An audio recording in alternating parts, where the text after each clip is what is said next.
आप बताएं कि क्या लगता है कि इस पवित्र रमजान के महीने में अमेरिका ईरान पर हमला कर सकता है? अभी तो नहीं करेगा, खैर रमज़ान के महीने में तो नहीं करेगा। और अगर कर दिया तो जैसे एज अ मुस्लिम आप क्या कहेंगे? उसका जवाब ईरान देने के लिए तैयार है। हाँ बेसिक जाहिर सी बात है जी। ईरान बैकअप करेगा, ईरान पूरा उसका जो है जवाबी कार्रवाई करेगा उसके ऊपर। पहले वो कह रहे थे कि अमेरिका और इजराइल के लोग की जो है यहाँ पर आप न्यूक्लियर वेपन नहीं बनाएंगे, लेकिन अब मिसाइल्स भी बनाने पर या मिसाइल टारगेट भी कर सकते हैं। मिसाइल जहाँ कारखाने बनते हैं मिसाइल, वहाँ कह रहे हैं कि अब बैलिस्टिक मिसाइल्स को भी नहीं बनने देंगे वो। कहाँ, ईरान में? हाँ, ईरान तो उनका स्वतंत्र प्रभार देश है अपना, उनका खुद का, वो जो चाहे वो कर सकते हैं और किसी की कोई अनुमति लेने की उनको ज़रूरत भी नहीं है। और हमारे जो लीडर हैं वहाँ के जो हैं उन्हीं ने तो सब प्रूफ कर ही दिया है कि Iran is best. अयतुल्ला Ali Khamenei साहब, ईरान इज़ बेस्ट। जी जी। आपको सर क्या लगता है कि अमेरिका अगले 48 घंटे में कुछ नहीं करेगा जी? कुछ नहीं करेगा, कुछ नहीं करेगा। लेकिन अभी जो दूसरे दौर की बातचीत है वो असफल हो गई है। देखिए, अमेरिका ने हमेशा तो यही काम किया है कि जो भी डेवलपिंग कंट्री है उसको दबाने का काम किया है। कोई भी हमसे बढ़कर डेवलप ना हो पाए, किसी पर न्यूक्लियर ना आ पाए, अपना कोई एटॉमिक पावर ना आ पाए, उसने हमेशा ये काम किया कि हमसे बढ़ के कोई ना आगे आ पाए। तो वो उसकी एक स्ट्रैटेजी है कि हमें किसी बढ़ते हुए देश को आगे नहीं बढ़ने देना है। तानाशाही, एक तरह का डिक्टेटरशिप जो अपना ट्रम्प चला रहे हैं। ऐसे तो ट्रम्प के ऊपर भी आ गए हैं ये जेफरी एप्स्टीन वाले, है ना, आप लोगों ने देखा होगा, सबने देखा होगा। तो ये उसको नहीं इलेबरेट कर पाएंगे, अपना जवाब नहीं दे पाएंगे क्या कर रहे हैं। इनका काम हमेशा से रहा है कि अगर कोई कमज़ोर इनकी नज़र में उसको दबा दो, कोई उठ ना पाए। आपको नहीं लगता है कि अगर रमजान के पवित्र महीने में हमला होता है तो स्थितियां गंभीर हो सकती हैं? बिल्कुल हो सकती हैं गंभीर। देखिए, ईच एंड क्या उसे बोलते हैं, ईच वन क्या उसे कहते हैं, इवेंट एक वाला करो बस, और क्या। अपोजिट हाँ जी, जो ये एक्शन और रिएक्शन जो एक, हाँ हाँ, तो वही होगा। अगर वो करेंगे भाई तो ईरान भी कहीं ना कहीं तैयार है। ईरान इतना है, अमेरिका इतना है, ईरान का कुछ नहीं जाना है। अगर ईरान भी पलट के अपना वो करेगा तो भाई कुछ ना कुछ आपका भी लॉस होना है वहाँ पे। अच्छा है ना। आपने देखा एक रशिया और एक यूक्रेन, यूक्रेन इतना छोटा था लेकिन आज 2 साल ऊपर हो चुका है। यूक्रेन हार नहीं मान रहा, रशिया भी तबाह है। 2 साल से भी ज्यादा, 3 साल हो रहा है अप्रॉक्स। हाँ, तो यूक्रेन हार नहीं मान रहा और न दबा पा रहा उसको। ईरान के साथ भी भाई सुपर पावर्स हैं, ईरान के साथ भी सुपर पावर्स हैं और उनके पास भी बहुत सारी चीज़ें ऐसी हैं जो अपना चाहे तो यूटिलाइजेशन कर सकते हैं। और अमेरिका इतनी बेवकूफ़ी करेगा नहीं ऐसे कि वो जो ईरान को छेड़े। Each and everything is had equal and opposite reaction. चलिए यहाँ हम और लोगों से भी बात करते हैं। बहुत सारे लोग हैं यहाँ। नमस्ते, कैसे हैं? नमस्कार सर। क्या नाम हुआ सर आपका? सर वैसे तो मोहम्मद अली है और यूँ नाम से कर्नल साहब पुकारते हैं लोग। अच्छा, ये आपकी दुकान हाँ, है, ये कर्नल हमारी, लेमन टी। हाँ, कर्नल लेमन टी। आपको क्या लगता है कि अगर इस रमज़ान के पवित्र महीने में अगले 48 से 50 घंटे में अमेरिका ईरान पर हमला कर देगा तो क्या हो जाएगा? आप तो साहब एजुकेशन वाले आदमी हो, हैं, पढ़े लिखे आदमी हो। आपने देखा है कि सत्य के साथ भगवान रहता है ना, रहता है ना। कौरव पांडव की जंग हुई, पांडव के साथ कितने लोग थे? कोई नहीं था। कौरवों के साथ कितने थे? युधिष्ठिर कितने थे लोग, है ना। फिर भी क्यों हारे? क्योंकि वो गलत थे, असत्य पे थे। ऐसे ही सत्य की जीत होगी ईरान की। ये असत्य पे है अभी, अमेरिका असत्य पे है। आपने अभी देखा है, अभी फाइल खुली है, आपने देखा किस आधार पे जा रहा है वो, है ना। तो ये गलत है। ये तो हारेगा, यूँ नहीं हारेगा, आज नहीं हारेगा, कल हारेगा। इसको तो एक दिन हारना ही है। देखिए, असत्य कभी नहीं जीता, है ना जी। फिर हमने इसीलिए मुसलमान हो के आपको महाभारत से वो दिया है। कभी कोई जीता है? रामायण में ले लिया आप, कौन जीता? जो असत्य पे था वो जीता, हारा कि नहीं हारा? बिल्कुल है ना। ऐसे ही इनकी जीत होगी, आज नहीं तो कल होगी। ईरान में जो मिसाइल टेक्नोलॉजी है, बैलिस्टिक मिसाइल्स, आज दूसरे दौर की बातचीत में एक बात सामने आई कि बैलिस्टिक मिसाइल्स भी नहीं बनाने देना चाहते हैं अमेरिका के लोग ईरान के साथ। तो गलत है ना, ये गलत है भाई। भाई जो उनका वो है वो तो करेंगे ही। अच्छा। और रहा उसका कि मतलब वो परमाणु बना रहे हैं तो ऐसा कुछ नहीं है। नहीं बनाएंगे। उन्होंने पहले कह दिया कि हमको नहीं चाहिए, ना हम बनाएंगे ऐसा कोई हथियार जो आवाम के लिए खराब हो। कहा कि नहीं कहा? नहीं, लेकिन पहले तो वो परमाणु बम बनाना चाह रहे थे। देखिए उसका तो वो ऐसा कुछ नहीं है मैटर। मैटर सिर्फ यह है कि वो हर मुल्क को गलत साबित करता है, उसके ऊपर चढ़ाई करता है और उसको हथियाता है। अमेरिका इसराइल दोनों का काम यही है नहीं है? लेकिन अगर अटैक कर दिया तो अगले 48 घंटे में क्या कहेंगे फिर? तो मुंह की खाएगा? कौन? अमेरिका? वो तो बनी बात है भाई, आज नहीं कल खाएगा, कल नहीं परसों खाएगा। जीत तो सत्य की होगी, ये तो आपको पता ही है। चलिए हम और लोगों के पास चलते हैं sir. Thank you so much. कुछ यूथ भी यहाँ है, आप लोग बात करना चाहेंगे? अच्छा, मालूमात है ईरान के बारे में? हाँ नहीं सर, नहीं मालूम है। अच्छा ठीक है, यहाँ आपके पास हम चलते हैं। सर कैसे हैं, क्या नाम है आपका? क्या नाम है सर? मोहम्मद रजा। रजा साहब, ईरान के ऊपर अमेरिका हमला करना चाहता है। हाँ जी, मालूमात है कि नहीं आपको? हो या ना हो, बाद में आप बात करें। अच्छा अच्छा, चलिए हम और लोगों के पास चलते हैं। यहाँ क्या नाम हुआ भाई आपका, कैसे हैं? सर पिछली बार भी मैंने आपसे कहा था कि आप सवाल पूछिए, नाम ना पूछिए। नहीं नाम में दम होना अच्छा, चाहिए। पिछली बार हम लोग बहुत टाइम पहले, बहुत टाइम राजा पहले। हिंदुस्तानी। हाँ, आप बताएं, अमेरिका से जो दूसरे दौर की बातचीत थी ईरान की, वो ख़त्म हो गई है जी और बहुत उसका कुछ नतीजा नहीं निकला है। लग रहा है कि अगले 48 घंटे में वार हो सकती है और रमज़ान के पवित्र महीने में हो सकती है। जी। तो क्या कहेंगे? देखिए, वॉर अगर होना होती तो पहले ही हो चुकी होती, अब नहीं होगी। इसलिए नहीं होगी क्योंकि ईरान दबने वाला है नहीं। अब ईरान, फॉर एग्जांपल मैं बताऊं कि ईरान का अगर कोई गोट एप्स्टीन फाइल में दबी होती तो ईरान झुक जाता, उनके आगे घुटने टेक देता कि अरे भाई मैं भी फंस जाऊंगा, मेरा भी पॉलिटिकल करियर ख़त्म हो जाएगा। तो ईरान के साथ वो मैटर नहीं है। ईरान तो खुला कह रहा है कि आप आइए, तो आपके अंदर कितना बूता है आप दिखाइए। तो उसने तो साफ कहा है कि मैं 2 साल तक जंग लड़ने के लिए तैयार हूँ, 2 साल तक। अब बॉल जो है वो अमेरिका के कोर्ट में है कि अमेरिका उसको किस तरह से लेता है।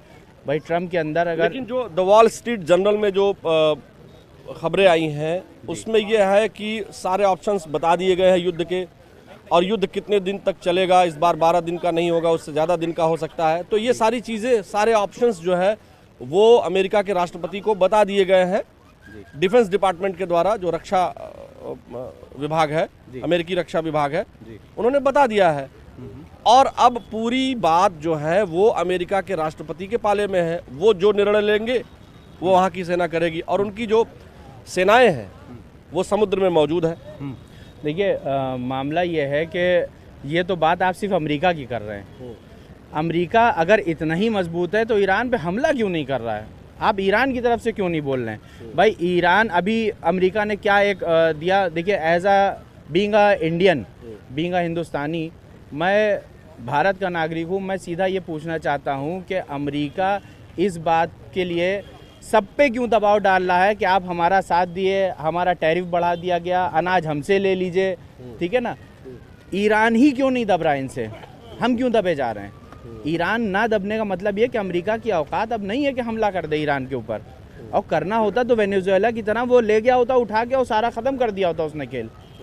तो ये बेहतर, हमसे बेहतर तो आप न्यूज़ मीडिया वाले हैं, आप लोग के पास बाहर से भी खबरें आती हैं, तो आपको पता होना चाहिए। ये सवाल ही आपका जो है मतलब किसी तथ्य से रिलेटेड है ही नहीं कि वो क्यों नहीं हमला कर रहा है। भाई हम लोग से ज़्यादा बेहतर आपको पता है, आप नहीं बता पा रहे कि हमारे पास जानकारी होती है लेकिन बहुत सारी चीज़ें हम डायरेक्टली कन्वे नहीं कर सकते हैं। हम पब्लिक ओपिनियन लेने निकले हैं, तो हम पब्लिक की ओपिनियन की अगर आप बात करें, वेनेजुएला का जैसे कांड किया इन लोगों ने कि उसको राष्ट्रपति को रात ही रात उठा लिया और वहाँ पे कब्जा करके और सारा इन्होंने खेल खत्म कर दिया। वेनेजुएला में किया ना, सबने देखा। क्यों किया आपको पता है? ऑयल के चक्कर में किया। वेनेजुएला में सबसे ज़्यादा ऑयल और सबसे ज़्यादा वहाँ पे ईंधन था, इस वजह से उन्होंने किया। इंडिया में वो दबाव बना रहे हैं, ईरान में वो भी नहीं कर पा रहे हैं। तो आप सोचिए कि जो मेंटली टॉर्चर करके भी नहीं कुछ कर पा रहा है, वो फिजिकली अटैक कैसे करेगा? आप इंसान को दो तरीके से तोड़ते हैं, या तो मेंटली या फिजिकली। ठीक बात है। ठीक है ना? मेंटली वो तोड़ नहीं पाया उसने, बहुत आज से नहीं, शाह के ज़माने से उन लोगों ने मेहनत करने की सोची, लेकिन जब खुमैनी साहब जिंदा थे तब से लेके खामनाई साहब तक वो मेंटली ईरान को नहीं डैमेज कर पाया। अब बात आई है फिजिकली डैमेज करने की, तो जब वेनेजुएला को कर सकता है वो, तो ईरान को करने में कितना, अरे उसने आपका ईरान से पहले उसने किया अटैक गल्फ के ऊपर, और क्या कहते हैं वो कौन सा दूसरा वाला, ईरान से पहले इराक में उसने किया, तबाह कर दिया, सद्दाम को बर्बाद कर दिया। Mental power, mental stability Iran के अंदर जितनी है, और जाहिर सी बात है आपने भी न्यूज़ मीडिया में देखा होगा कि चाइना ने बहुत जगह किया, लेबनान में किया, सीरिया में किया, फिलिस्तीन को ख़त्म कर दिया। लेकिन ईरान, फिलिस्तीन, लेबनान, सीरिया और इराक नहीं है। ये ट्रम्प को समझ में आ चुका है बहुत पहले ही, और अगर ना समझ में आया होता तो वो अभी तक कर चुका होता अटैक। अब ये बंदर भपकियाँ हैं, इसको चलने दीजिए। रही बात ईरान क्या करेगा क्या नहीं करेगा, ईरान ने खुला कह दिया कि आप बिस्मिल्लाह करो। देखिए हमारे वहाँ जो जंग लड़ी जाती है मौला अली के टाइम से, हमारे वहाँ पहल नहीं है। लोगों ने बहुत कहा कि गाज़ा पे हमला हुआ, फ़िलिस्तीन पे हमला हुआ, क्यों नहीं इसराइल को एकदम से तबाह कर दिया जाता? भाई हो सकता था ना, पॉसिबल था कि छोटा सा है इसराइल, एक वो परमाणु मारते और उसको ख़त्म कर देते। लेकिन इस्लाम के अंदर जंग का ये पैटर्न नहीं है। ये बहुत समझना पड़ेगा, जो इस्लाम को डीपली समझता है उसको, उससे कि जंग एक्चुअली इस्लाम में है क्या। इस्लाम के अंदर जंग का ये मतलब नहीं कि अगर किसी ने आपको ऐसे टच किया, ये एक थप्पड़ मारा, तो आप उसकी पूरी ज़िंदगी ख़राब कर दी, उसकी पूरी नस्लें ख़राब कर दी है। इस्लाम के अंदर करबला सबसे बड़ा एग्जाम्पल है कि आप अपनी कुर्बानियाँ दे के भी चीज़ को बचा सकते हैं, और वो बचाया गया। अब जहाँ तक रही बात गाज़ा की, फ़िलिस्तीन की, तो अमेरिका ने क्या किया सबने देखा कि उसने पूरा सपोर्ट करके, वहाँ तो छोड़िए भाई, वेनेजुएला के अंदर कितने क्रिश्चियन हैं, मुस्लिम तो नहीं वेनेजुएला में, ठीक है ना, होंगे 5%, 2%, 10% होंगे, बाकी तो क्रिश्चियन है ना। उनको बर्बाद कर देने का, उन पे कब्जा कर लेने का क्या मतलब था? तो ये सिर्फ तानाशाही है, और तानाशाही हर जगह नहीं चलती है। तानाशाह जितने भी हैं उनका एक दिन आया है, चाहे हिटलर से लेके कोई भी हो, वो एक दिन ख़त्म हुआ, तो इंशाल्लाह ट्रम्प भी ख़त्म होगा। चलिए, यहाँ और लोगों से हम बातचीत करने के लिए चलते हैं। जी क्या कह रहे हैं? नहीं, हम इनसे बात कर चुके हैं। एक युवा इधर और भी आ रहा है, आइए इधर आइए, आइए। क्या नाम हुआ भाई साहब? मेरा नाम मोहम्मद ज़ुहैर रिजवी। ज़ुहैर भाई, बताया कि 48 घंटे ऐसा बताया जा रहा है, लोग कह रहे हैं कि जो दूसरे दौर की बातचीत थी अमेरिका और ईरान की, वो उतनी सक्सेसफुल नहीं हुई है। तो क्या लगता है रमज़ान के पाक महीने में अमेरिका अटैक करने वाला है अगले 48 से 50 घंटे पर? चूँकि वहाँ जो खबरें आ रही हैं वो ये कि अमेरिका का जो रक्षा विभाग है उसने बता दिया है, सारे ऑप्शंस बता दिए हैं, किस किस तरह से युद्ध के सारे ऑप्शंस बता दिए हैं राष्ट्रपति ट्रंप को। अब क्या लगता है आपको कि पाक महीने में अमेरिका ईरान पर हमला कर देगा? कर सकता है हमला, इसमें कोई शक नहीं है, क्योंकि लोग धोखे से मारते हैं। वो ये सोच रहेंगे कि वो रमज़ान के टाइम पे भूखे प्यासे रहेंगे, लड़ पाएंगे, इनकी गलत फहमी है। वो हमला कर सकता है, इसमें कोई शक नहीं है कि कर सकता है, वो मौका पाएगा कर सकता है। तो इस हमले को आप कैसे देखते हैं? क्या ये इस्लाम के विरुद्ध, क्योंकि वहाँ अमेरिका में एक जो अमेरिकी कांग्रेस के जो सांसद हैं सीनेट के, उन्होंने भी जो है तुलना की थी, डॉग से तुलना कर दी थी, और हालांकि उनकी आलोचना भी हुई वाशिंगटन में। लेकिन हमको ये बताइए कि क्या वो इस पाक महीने में हमला करके, इस क्योंकि कई बार वो रमज़ान के महीने में हमला कर चुके हैं पहले भी, अमेरिका इजराइल में हो चुका है हमला। हाँ। इससे पहले पाक महीने में ये लोग हमला करने की कोशिश करेंगे, तो ही इस समय ऐसा नहीं है कि नहीं करेंगे, कोशिश करेंगे ज़रूर, और इंशाल्लाह ये लोग नाकामी होंगे इंशाल्लाह ज़रूर। तो भारत का मुसलमान आप लोग क्या सोचते हैं? हम लोग तो ईरान के साथ हैं हमेशा, और मोदी जी से भी यही रिक्वेस्ट है कि ईरान का साथ दे। वो हमेशा से पहले से ही ईरान का दोस्त रहा है, और ये तो इधर अभी 25% टैरिफ हिंदुस्तान पे लगा दिया था, रूस से तेल लेने को मना कर दिया था, और इन्हीं ने बात भी मानी है मोदी जी ने ट्रम्प की।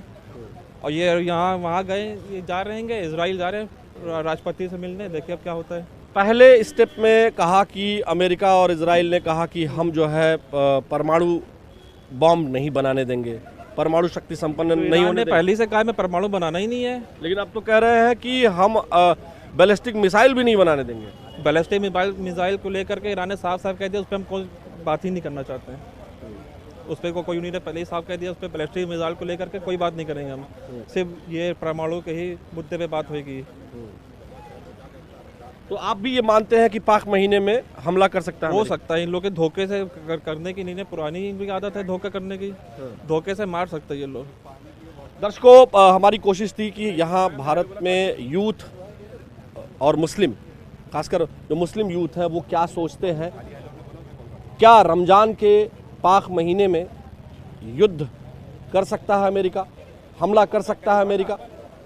तो दोनों तरह की प्रतिक्रियाएं हैं। एक तरफ लोगों का मानना है कि अमेरिका ये गलती नहीं करेगा क्योंकि उसको मालूम है कि उसको मुंह की खानी पड़ेगी। वहीं दूसरी तरफ एक युवा जो अभी सबसे आखिरी में जिनसे हमारी बात हुई, उनका कहना है कि पहले भी चूंकि ये रमज़ान के पाक महीने में मुस्लिम ममालिक पर, मुस्लिम कंट्रीज़ पर हमला कर चुके हैं, तो ये हो सकता है कि ये हमला करे लेकिन इनको मुंह की खानी पड़ेगी, क्योंकि भले ये सोचते हो अमेरिका के लोग या जो उनके डिफेंस फोर्सेस के लोग कि मुस्लिम जब रमज़ान के महीने में भूखा प्यासा दिन में रहेगा तो वो नहीं लड़ पाएगा, लेकिन उसके पास ये भूल साबित होगी अमेरिका की, क्योंकि उसके पास अल्लाह की ताकत है और वो जम कर लड़ेंगे और अमेरिका को कड़ी टक्कर देंगे। कुल मिलाकर के ये बात लोग कह रहे हैं सबसे बड़ी बहस में। अब हमला अमेरिका करेगा या नहीं करेगा ये तो राष्ट्रपति ट्रंप जानते हैं, लेकिन तनातनी का माहौल पूरी दुनिया में अमेरिका और ईरान के युद्ध को लेकर के है और तमाम लोग इस पर चर्चा कर रहे हैं। आज के सबसे बड़ी बहस में फिलहाल इतना ही। मुझे यानी आलोक शुक्ला को दीजिए अनुमति। मेरे वीडियो जर्नलिस्ट सहयोगी इस पूरे वीडियो को कवर करने में अनिल कुमार जी हैं। हम आपसे कल फिर मिलेंगे किसी अलग मुद्दे के साथ, किसी अलग विषय के साथ। तब तक के लिए मुझे दीजिए अनुमति। नमस्कार।